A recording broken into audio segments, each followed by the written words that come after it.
Okay, so question number 3 is how do I turn off work when I'm at home? So this is important.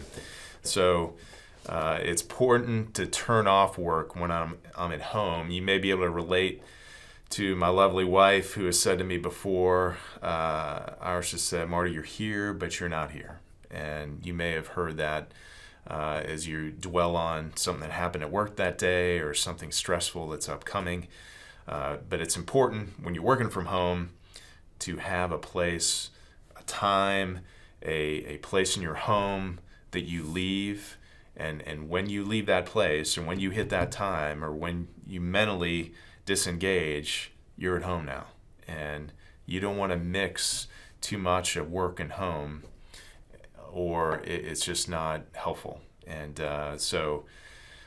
whatever that looks like, I had a friend before the quarantine would talk about when I entered a neighborhood and I saw a certain light post, I just pictured all the burdens and all the things I'm carrying with work, and I'm putting it on that light post. So when I roll into home, I'm there, and I'm not worried about all these other things that are going on. So have a place to turn it off.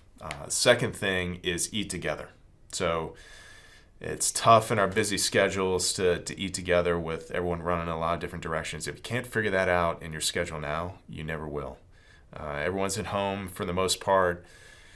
There's not a lot of activities that are really going on, if any. So we should be able to schedule to have meals together and think about what things you can talk about that are meaningful. Things you're learning in Scripture. Some of the articles I mentioned, if you're into that table talk devotion or whatever you're reading, talk about those things that are meaningful or what's been going on in the day.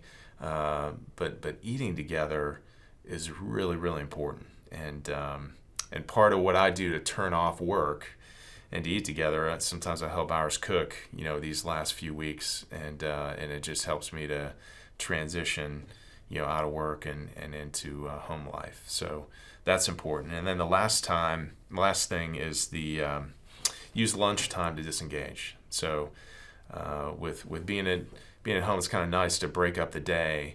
I like being around people. I get energized about being around people. So what I'll do is I've been meeting one particular gentleman, and we've been working out together in the morning, or I've been working out at lunch. It's just a way to break it up.